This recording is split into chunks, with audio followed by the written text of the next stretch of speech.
اور کفایت اب تو ہمیں ڈر لگنے لگا اپنے مجاہدین آزادی اور اپنے علماء کرام کا نام لیتے ہوئے بھی اور جشن آمد مصطفیٰ میں شرکت کرنے والوں آؤ میں لڑوں گا دشمنوں سے بعد میں پہلے ان منافقین کا بھی امتحان لے لیا جائے جو دروازے دروازے چٹی چٹی چوراہے چوراہے گھوم گھوم کر لفظ اتحاد پر پوری دنیا کے مومنوں کو دھوکہ دے رہے ہیں. میں نے اپنی اسی چھوٹی سی سیاسی زندگی میں ایک ایک ہاتھ کی داڑھی ہوئے رکھے ہوئے لوگوں کو بی آر امبیڈکر کا جنم دن مناتے ہوئے دیکھا ہے. میں نے اپنے اسی سدھارتھ نگر اور بلرام پور کی سرزمین پر میں نے گاندھی جی اور نہرو جی کے مجسمے پر ایک ایک ہاتھ کی داڑھی رکھے ہوئے لوگوں کو میں نے اس مجسمے پر مالا چڑھاتے ہوئے بھی دیکھا ہے. جاؤ منافقوں تمہیں مبارک ہو مجسموں پر تمہیں مالا چڑھانا. ہم تو اعلان کرتے ہیں کہ بات ہو جائے عدو چل کر مگر ہم تو رضا تم نے جب تک دم ہے ذکر ان کا سنا دے. نعرہ تکبیر نعرہ رسالت مطلق اعلی کیا بات ہے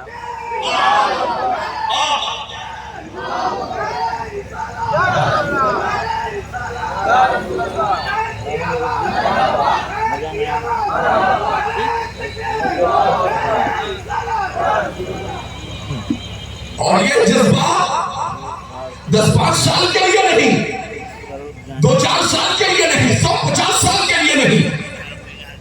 یہ جذبہ ہم اپنی نسلوں میں یوں ٹرانسفر کریں گے کہ 10-20 سال نہیں حشر تک ڈالیں گے ہم پیدائش مولا کی دھوم. مثل فارس نجد کے قلعے گراتے جائیں گے خاک ہو جائیں عدو جل کر مگر ہم تو رضا دم نے جب تک دم ہے ذکر ان کا سنا دے جائیں.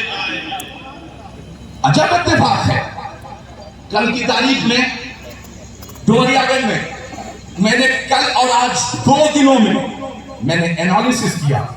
میں نے سوچا سمجھا کہ 2 ایسے لوگوں کو جن کا ڈائریکٹ اور کھلا صراحتاً بیان موجود ہے کہ میلاد النبی منانا شرک ہے. اتفاق دیکھیے کہ ایک کے گھر میں کل بیٹی پیدا ہوئی اور ایک کے گھر میں آج بیٹی پیدا ہوئی اور دونوں فیس بک پر مبارکبادیاں دے رہے تھے کہ آئی ایم ویری ہیپی میرے گھر میں ایک خوبصورت بیٹی پیدا ہوئی. ہم نے کہا تو ایک بیٹی کی ولادت پر اگر اتنی خوشی منائی جاتی ہے تو سوچو لولا لما خلقت الافلاک والارضین تم اپنی بیٹیوں کی آمد پر خوشیاں مناتے ہو. ہم اعلان کرتے ہیں ہمارا عقیدہ یہ ہے کہ وہ جو نہ تھے تو کچھ نہ تھا وہ جو نہ ہو تو کچھ نہ ہو. جان ہے وہ جہان کی جان ہے تو جہان. یار او کائنات میں اس پردے کے پیچھے اسلامی رشتے کی بیٹیاں بھی بیٹھی ہوں گی اور ریلز پر اپنے جسموں کی نمائش کرنے والی اسلام کی مقدس بیٹیوں. خدا کی قسم ذرا تاریخ اسلام کا مطالعہ تو کرو. تم نے مذہب اسلام کی تاریخ کا مطالعہ نہیں کیا. آج پوری دنیا میں مذہب اسلام کو بدنام کرنے کے لیے پروپیگنڈا کیے جا رہے ہیں. اسلام کی شہزادیوں کو باور کرایا جا رہا ہے. اسلام زبردستی تمہیں پردے میں رکھ رہا ہے. اسلام زبردستی تمہیں دروازے میں بند کر کے رکھ رہا ہے. اسلام تمہیں لوہے کے چینلوں میں بند کر کے رکھ رہا ہے. مگر نہیں جانتے ہو دراصل مذہب اسلام نے تمہیں ایک طریقہ کار عطا کیا ہے. اسلام کی شہزادیوں چاہے سوشل میڈیا کے ذریعے سے یہاں اگر کوئی پترکار موجود ہو صحافی برادران یہاں موجود ہو تو میری بات کو نوٹ کیجئے گا. مقدس مذہب اسلام نے ہر قیمتی چیز کو پردے میں رکھا ہے. قدرت نے اسی زمین پر ہمارے لیے کتنی نعمتوں کو پیدا فرمایا. گیس کتنی اہم چیز ہے مگر وہ پردے میں ہے زمین کے اندر ہے. پیٹرول بہت قیمتی چیز ہے مگر پردے میں ہے زمین کے اندر ہے. ڈیزل بہت قیمتی ہے مگر پردے میں ہے زمین کے اندر ہے. سونے جواہرات اور سونے کی کھان یہ آپ کو زمین کے اندر میسر آئے گی. موتیوں اور سیپیوں میں عمدہ جواہرات قیمتی جواہرات یہ تمہیں پانی کے اندر سیپیوں کے اندر میسر آئیں گے. آپ کھانے والی چیزوں میں دیکھ لو انار जिसे जन्नती फल कहा जाता है। अनार पर्दे के अंदर, संतरा डॉक्टर से पूछेंगे तो वो बताएगा आपके जिस्म के विटामिन को पूरा करने के लिए बहुत ही अहम फल है, वो भी पर्दे के अंदर है। अखरोट दिमाग के लिए बहुत मुफीद है, मगर कुदरत का निजाम है कि वो भी पर्दे के अंदर है। बादाम बहुत कीमती चीज है, मगर वो भी पर्दे के अंदर है। आप जितनी कीमती अशिया को देखोगे वो सब की सब पर्दे के अंदर। इस्लामिक रिश्ते की बहनों जरा सोचो, इस्लाम ने तुम्हें इसलिए पर्दे में रखा कि तुम किसी की बातिया और कलीजा नहीं हो। अगर ये कहलाने का हक है तो फख्र से कहना कि हम खादिमा हैं तो सैयदा फातिमातुज़ ज़हरा की, हम खादिमा हैं तो सैयदा ज़ैनब की, हम खादिमा हैं तो जनाब सैयदा उम्मुल मोमिनीन खदीजतुल कुबरा की। ये इसलिए तुम्हें पर्दे में रखा जाता है ताकि कोई तुम्हारे वकार के ऊपर उंगली भी ना उठा सके, ताकि कोई तुम्हारी तरफ गलत निगाह भी ना उठा सके। इस्लामिक रिश्ते की मेरी माँ और बहनों, मुस्तफा करीम की आमद की बात आ गई है। बात मेरे जहन में आई, काश मेरी ये बात इस्लामी रिश्ते की मेरी माए बहनें और बेटियां भी सुन पाती। सुनो, तुम्हें आमदे मुस्तफा से पहले इस जमीन पर जिंदा दफन कर दिया जाता था। और हमारे रब्बानीयीन तशरीफ फरमा है, इनकी तवज्जुहात का बिलखुसूस तालिब हो। हम बड़ी आसानी के साथ कह जाते हैं आमिना के लाल आए तो बेटियों का कत्ल रुक गया, आमिना के लाल आए तो शराब का कारोबार खत्म हो गया, आमिना के लाल आए तो जुए, सूद और गलत कामों का बाजार खत्म हो गया। मगर उठाओ तारीख मक्का, आपके सामने आज तक पूरी साजिश के साथ फिर तारीख मक्का बयान किया गया है। काश इन नौजवानों के बीच में मदनी जिंदगी की तारीखें भी बयान कर दी जाती तो इंसाफ का कटोरा लेकर दरवाजे पर इंसाफ की भीख मांगने वाली ये कौम आज सुल्तान सलाहुद्दीन अय्यूबी का जानशीन बनकर, आज खालिद इब्ने वलीद का जानशीन बनकर, आज इसी जमीन पर अपने बुजुर्गों के ख्वाबों को शर्मिंदा ताबीर कर रही होती ये कौम। मगर सुनो, इस जमीन पर बड़ी आसानी के साथ हमने ये कह दिया हुजूर आए तो बेटियों का कत्ल रुक गया। मगर सुनो, अल्लाह के हबीब ने एक तंजीम बनाई, मक्कतुल मुकर्रमा में नाम रखा हल्फुल फुजूल। हम इस बात का हलफ लेते हैं कि जितने भी फुजूल काम ज़मीन मक्का पर होते हैं ना, उसे खत्म करने का जिम्मा हम लेते हैं। मगर उस सियासी तंजीम में इलावा गिने चुने चंद अफराद और अशखास के कोई आने को तैयार नहीं था।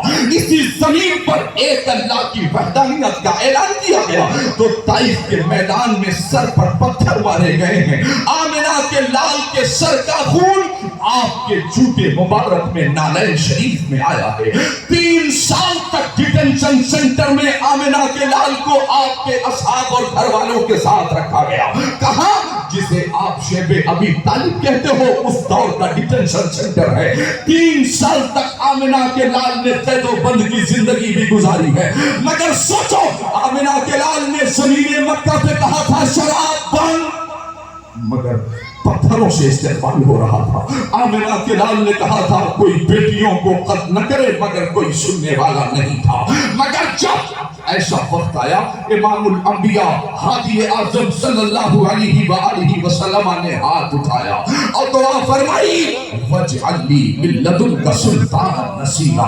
काश सूरे बनी इस्राइल की ये आयत मुबारक हमने पढ़ी होती।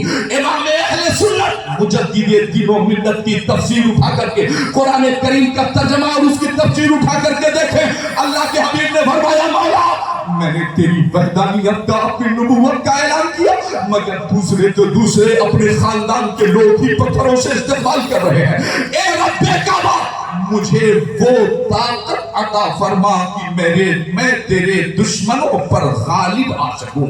हजरत इमाम अहले सुन्नत ने ये तफसीर में लिखा है, फरमाया मौला वो ताकत अता फरमा जिससे मैं तेरे दुश्मनों पर फतेह पा सकूं, गालिब आ सकूं। आवाज आई, मेरे हबीब अब तुम्हें मक्कतुल मुकर्रमा को खैराबाद कहना है। हज़रत मुस्तफा करीम की मक्की जिंदगी को निगाहों के सामने रखेंगे। पूरे मक्के में अल्लाह के हबीब ने बेटियों के कत्ल के खिलाफ अभियान चलाया, मगर एक भी बंदा को सुनने वाला नहीं था। आमिना के लाल ने शराब के ठेकियों के खिलाफ अभियान चलाया। अलावा जुल्म के मुस्तफा करीम को कुछ और मैसर न आया। जितने भी गलत काम हो रहे थे अल्लाह के हबीब ने उनके खिलाफ अभियान चलाया, मगर कोई सुनने वाला नहीं था। मगर अल्लाह के हबीब ने हुक्म रब्बी पर रात की तारीकी में मक्कतुल मुकर्रमा को खैराबाद कहा है, हिजरत की है अल्लाह के हबीब ने, मदीनतुल मुनव्वरा तशरीफ लेकर आए। आज हमसे पूछा जाता है आमदे मुस्तफा पर तुम क्यों खुशियां मना रहे हो? हमने कहा ये ईमान वालों की पहचान है, ये मेरे रब की सुन्नत है। लगे रब की सुन्नत खुशियां मनाना? हमने कहा हाँ। सफरे मेराज में अपने महबूब को बुलाया तो जन्नत को संवरवा दिया, जब सफरे मेराज में बुलाया तो इस्तकबाल करवाया है फरिश्तगाने इलाही से, जब आसमान पर बुलाया तो आसमानों पर इस्तकबाल, और जब मक्के से मदीने मेरे हबीब गए 70 से ज्यादा सहाबा मुस्तफा के इस्तकबाल के लिए खड़े थे। कबीले की बच्चियां खड़ी होकर तलाल बद्रो अलीना मिन सनियातिल वदाई पढ़ रही थी। आमदे मुस्तफा के मौके पर अहले मदीना और उनकी औरतें अपने अपने घरों के छतों पर चढ़ गए, और चढ़ने के बाद उन्होंने ऐलान किया था, आवाज आ रही थी, या रसूल अल्लाह वसईद الرجال والنساء فوق البيوت تفرقت المال والخدم في الطريق وينادون يا محمد। आज या मोहम्मद के नारों पर पाबंदियां लगाई जा रही हैं। अहले मदीना से ज्यादा ईमान कौन समझ सकता था? मुख्तारे कायनात निगाहों के सामने थे, छत पर औरत मर्द चढ़ गए और सबकी जुबानों पर फलक शिकाफ नारे लग रहे थे, या मोहम्मद या रसूल के फलक शिकाफ नारे लग रहे थे। अहले मदीना ने के इस्तेमाल किया। सफरे मेराज में मेरे रब ने अपने हबीब की आमद पर जन्नत को सजा दिया, कुरान बहिश्त को सजने संवरने का हुक्म दे दिया गया। यानी जहां जहां अहले ईमान मौजूद होंगे नबी की आमद की खुशियां मनाई जाती रहेंगी। लोग कहेंगे शिर्क, मैं कहूंगा शिर्क नहीं, ये तो दाफे शिर्क है। यार हम तो कह रहे हैं 12 रबीउल अव्वल का दिन था, सुबह सादिक का वक्त था, दोशंबा का दिन था, मेरा नबी आमिना की गोद में तशरीफ लाया, मेरा नबी पैदा हुआ। जो पैदा होगा वो खुदा नहीं हो सकता, और जो खुदा होगा वो पैदा नहीं हो सकता। यार तो मिलाद शिर्क नहीं है, मिलाद तो दाफे शिर्क है। जनाब इब्राहिम और नमरूद की तारीख उठा करके आप देख लें, इब्राहिम से नमरूद ने कहा था